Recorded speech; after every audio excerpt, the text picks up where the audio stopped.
Hello everyone, अभी हम start करने जा रहे हैं केमिकल रिएक्शन एंड इक्वेशन का पार्ट 3, जिसके अंदर हम displacement reaction, double displacement reaction and oxidation reduction reaction के बारे में एक्सप्लेन करेंगे। Now we will start about displacement reaction. Okay, so बच्चों, डिस्प्लेसमेंट रिएक्शन जैसा कि नाम से पता चल रहा है कि यहाँ पे कुछ चीज़ डिस्प्लेस होगा। ठीक है, हम देखते हैं कि क्या डिस्प्लेस होता है और उसे कोई एलिमेंट, किसी भी रिएक्शन के अंदर कोई एलिमेंट या सब्सटेंस डिस्प्लेस होगा और उसके जगह पे कोई और सब्सटेंस आ जाएगा। ठीक है, जैसे सपोज, इसको हम ऐसे एग्जांपल से समझ सकते हैं। सपोज आप ये क्लास के अंदर ना, जैसे ये बेंच है ना, आप इस रो में यहाँ बैठे हो। ठीक है, यहाँ बैठे हो इस रो में। ठीक है, पोजीशन ए के ऊपर, है ना, अपने फ्रेंड के साथ। ये आपका फ्रेंड है। ठीक है, तो आप यहाँ बैठे हो। ये पीछे वाला बेंच है। ठीक है, पीछे में कोई एक बच्चा यहाँ बैठा है। बच्चा जो है यहाँ बी पे बैठा है, चाहता है कि यहाँ पे फर्स्ट रो वाले बेंच में आके बैठे। राइट, ये बच्चा चाहता है फर्स्ट रो वाले बेंच में आके बैठे, तो क्या करेगा, यहाँ से उठेगा। ये अपने पोजीशन से उठा और आप यहाँ बैठे हो, यहाँ से आपको डिस्प्लेस किया, मतलब यहाँ से आपको हटा दिया। और आपका एक और फ्रेंड जो यहाँ बैठा है, सी के ऊपर बैठा है। ठीक है, और ये क्या किया, ये जो बी वाला बच्चा है यहाँ से उठा और ए को डिस्प्लेस करके, मतलब उसको रिप्लेस कर दिया, उसको हटा दिया, इसके जगह पे बैठ जाता है और सी के साथ अपनी बॉन्डिंग बनाता है। जो सी है ना, सी वाला बच्चा जो है ना, सी के साथ अब कौन बैठ जाएगा बच्चों, सी के साथ ये बी बैठेगा। ठीक है, तो एंड ए को क्या किया, इसने रिप्लेस कर दिया, तो अब ए जो है वो अलग बैठ गया।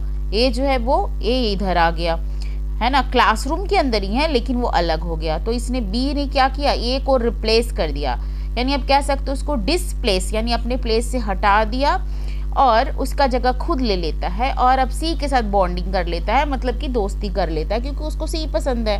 ठीक है, तो बिल्कुल इसी तरीके से इस रिएक्शन में होगा। इस रिएक्शन के अंदर आप देखोगे कि जो स्ट्रॉन्ग एलिमेंट है ना, वो वीक को हटा देता है और वो जो है वो और जो इसके साथ पहले जो वीक वाला एलिमेंट है वो बॉन्डिंग किया था, उसको हटा के खुद बॉन्डिंग कर लेता है। तो आप देखो, यहाँ पे देखो, सपोज ये आप वो बच्चा हो, है ना, जो कहाँ बैठे थे, आप बी वाले प्लेस पे बैठे थे, और ये कॉपर आपका दोस्त है ना, ए प्लेस पे बैठा है, और ये जो है सल्फेट आयन, ये भी जो है कॉपर के साथ सल्फेट ने दोस्ती कर रखा है और ये आगे वाले बेंच पे बैठा हुआ था बी प्लेस पे। नाउ आपने क्या किया कि आप ज़्यादा एक्टिव हो, यानी कि आपको कॉपर की जो है आपको सल्फेट ज़्यादा पसंद है ना, सल्फेट के साथ बॉन्डिंग करना चाहते हो, तो आप क्या करते हो, अपने प्लेस से उठ के आते हो और यहाँ से कॉपर को क्या करते हो, डिस्प्लेस करते हो।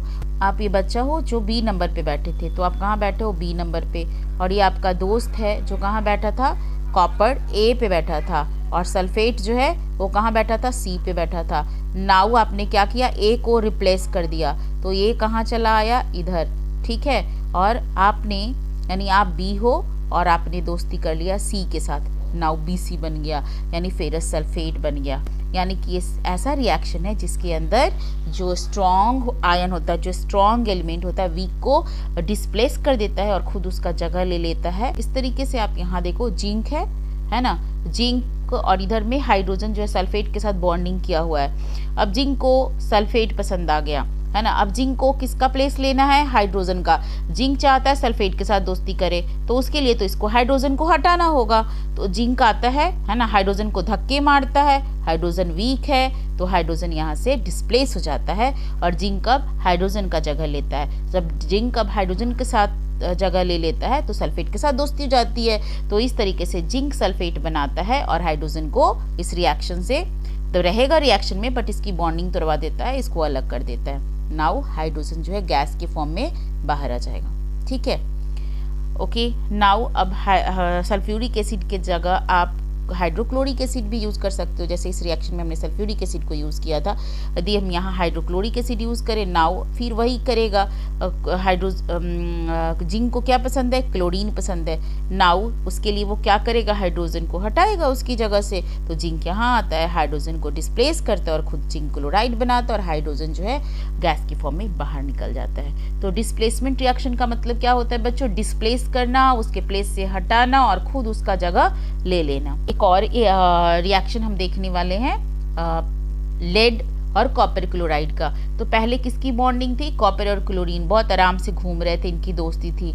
अब लेड जो है आया और इसकी नज़र पड़ी, भाई अब इसको क्लोरीन पसंद आ गया, इसको क्लोरीन के साथ जाना है, तो इसलिए ये क्या करता है, हाँ, कॉपर को धक्के मार के यहाँ से निकाल देता है और खुद लेड क्लोराइड बनाता है। कॉपर की बॉन्डिंग तोड़वा देता है क्लोरीन के साथ और खुद उसके साथ अपनी बॉन्डिंग बनाता है। सो ये सब हो क्यों रहा है ना, इसका रीजन क्या है, तो ये सब कुछ हो रहा है अकॉर्डिंग टू रिएक्टिविटी सीरीज। तो ये रिएक्टिविटी सीरीज क्या होता है बच्चों, हम आगे देखेंगे। So displacement reaction depend upon, किस बात पे डिपेंड करता है, रिएक्टिविटी ऑफ, किसकी रिएक्टिविटी, मेटल की रिएक्टिविटी।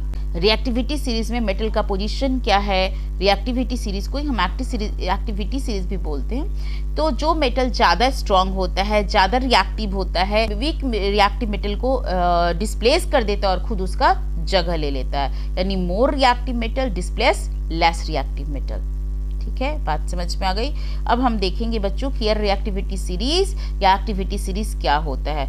तो इसके अंदर हम मेटल, जितना भी मेटल है वो सबका अरेंजमेंट करते हैं। कैसे अरेंजमेंट करते हैं, वर्टिकल अरेंजमेंट करते हैं, मतलब सारे मेटल को एक लाइन में हम सजा देते हैं, है ना, ऊपर से नीचे तक। जो ज़्यादा रिएक्टिव होगा वो टॉप पे होगा, जैसे जैसे उसकी रिएक्टिविटी कम होते जाएगी वो टॉप टू बॉटम, वो नीचे जाते जाएगा, है ना। यानी सबसे इंटेलिजेंट बच्चा आगे बैठेगा, है ना, थोड़ा कम इंटेलिजेंट सेकेंड वाले बेंच पे बैठेगा, थर्ड इंटेलिजेंट को इधर बैठाओ, फोर्थ इंटेलिजेंट को इधर बैठा, मतलब जैसे जैसे वो उसकी एक्टिविटी कम होते जाती है, क्लास में बच्चों का मन नहीं लगता है तो ना बैक बेंचर पीछे जाके बैठ जाते हैं, भाई पढ़ने में मन नहीं लग रहा।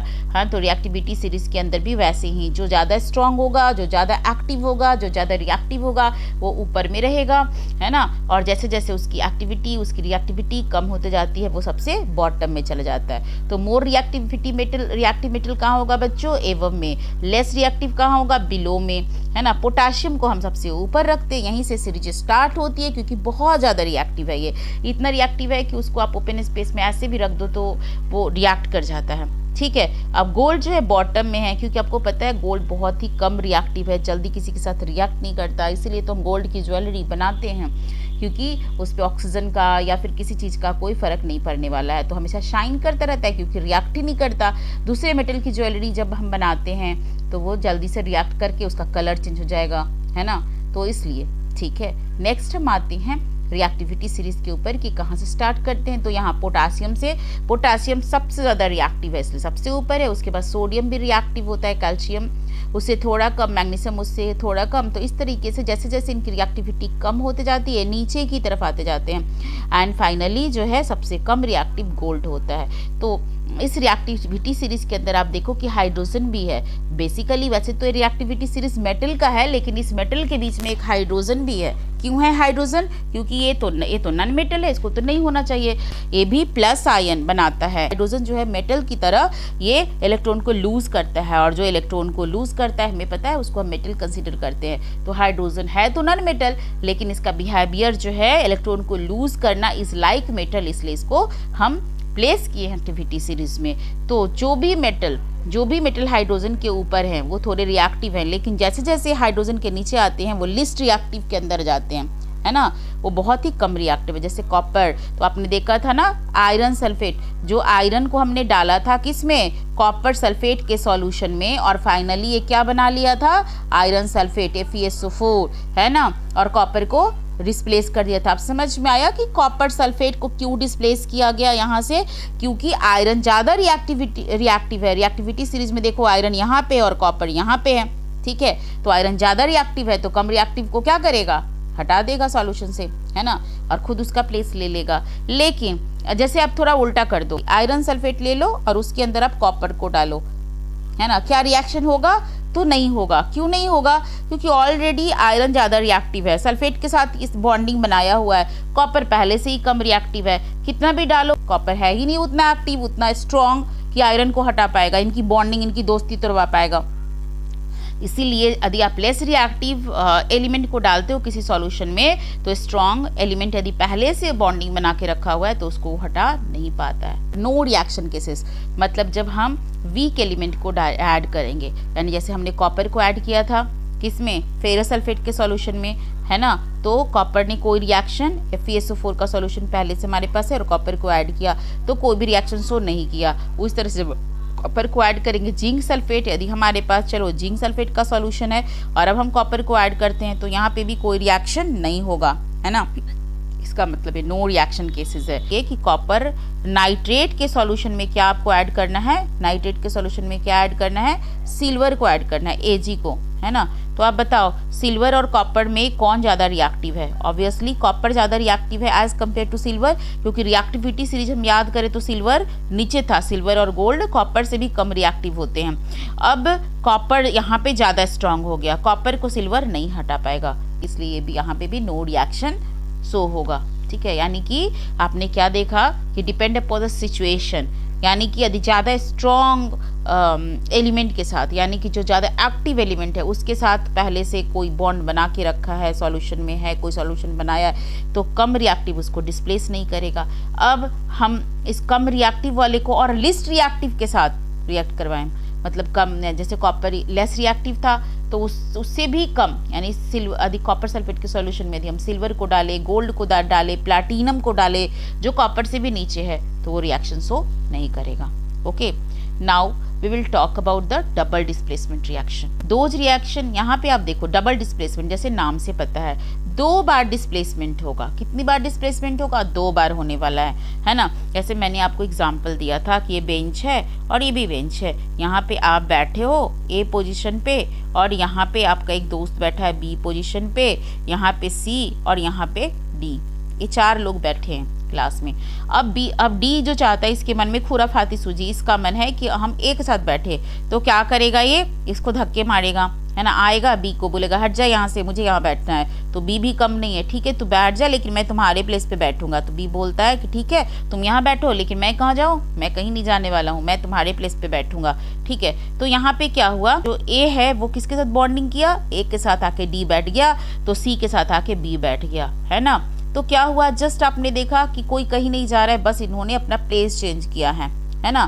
तो यहाँ पे क्या हो रहा है, जस्ट एक्सचेंज ऑफ प्लेस, है ना। तो जिस तरीके से यहाँ पे एक्सचेंज ऑफ प्लेस हो रहा है, तो इस रिएक्शन के अंदर एक्सचेंज ऑफ आयन होगा, है ना। 2 डिफरेंट एटम और ग्रुप ऑफ एटम एक्सचेंज, यहाँ पे एक्सचेंज होगा, किस चीज़ का, प्लेस का एक्सचेंज होगा, इसको हम डबल डिस्प्लेसमेंट रिएक्शन कहते हैं। 2 आयोनिक कंपाउंड लेंगे इन अ सॉल्यूशन और वो रिएक्ट करेंगे और एक्सचेंज ऑफ देयर आयन, यानी आयन से आप समझ सकते हो यहाँ पे एक्सचेंज ऑफ देयर प्लेस उन्होंने किया है, तो यहाँ रिएक्शन के अंदर एक्सचेंज ऑफ आयन करेंगे, ठीक है।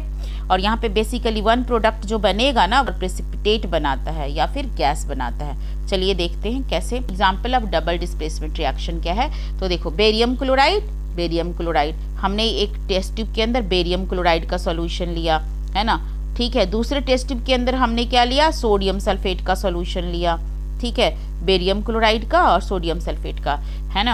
हमने क्या किया कि इन दोनों को, बेरियम क्लोराइड को या सोडियम सल्फेट को पोर कर दो, या तो इसको इसमें पोर कर दो, है ना। अब क्या हुआ, नाउ व्हाट विल हैपन कि जो बेरियम के साथ क्लोरीन पहले बॉन्डिंग किया हुआ था और सोडियम के साथ सल्फेट की बॉन्डिंग थी, तो सोडियम को देख के क्लोरीन पागल हो जाता है, मुझे तो भाई क्लोरीन के साथ जाना है। सोडियम जैसे क्लोरीन को देखा उस तरह से बेरियम जो है सल्फेट को देख के, यानी पहले से ये दोनों बड़ा आराम से घूम रहे थे अपने अपने गली में, लेकिन जैसे ही इनको नजर आता है भाई, तो ये बोलते हैं कि नहीं मुझे तो इसके साथ, सोडियम कहता है कि मुझे इसके साथ दोस्ती करनी है और बेरियम कहता है मुझे तो सल्फेट चाहिए, है ना, मैं तुम्हारे साथ नहीं रह सकता। तो ये दोनों अपना ब्रेकअप कर लेते हैं और आके नए आयन के साथ पैचअप करते हैं, यानी बेरियम सल्फेट के साथ चला जाता है और सोडियम क्लोरीन के साथ, और इस तरीके से दोनों ने अपने आयन को एक्सचेंज कर लिया, राइट।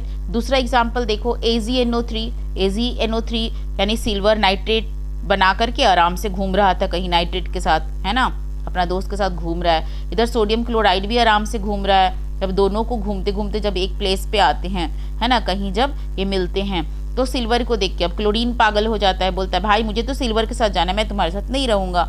तो सोडियम कहता है ठीक है तू चला जा, लेकिन मैं भी नाइट्रेट के साथ फिर चला जाऊंगा। तो इस तरीके से सोडियम जो है नाइट्रेट के साथ चला जाता है और सिल्वर क्लोरीन के साथ। तो दोनों ने अपने पार्टनर को एक्सचेंज कर लिया, है ना, यानी जो इनके फ्रेंड पहले थे अब वो नहीं है, बाद में इन्होंने अपनी बॉन्डिंग तोड़ ली और सोडियम क्लोराइड ने भी अपनी बॉन्डिंग तोड़ ली और अपने नए नए पार्टनर बना लिए, नए नए दोस्त बना लिए, और इस तरह से इन्होंने एक्सचेंज ऑफ आयन किया। इसके अंदर एक टर्म आया था बच्चों कि यहाँ पे प्रेसिपिटेशन होता है, यानी एक कंपाउंड जो है वो इनसॉल्युबल होता है और नीचे जम जाता है। तो प्रेसिपिटेशन रिएक्शन समटाइम पूछेंगे कि प्रेसिपिटेशन रिएक्शन को एक्सप्लेन करो क्या होता है, तो कैसे एक्सप्लेन करोगे।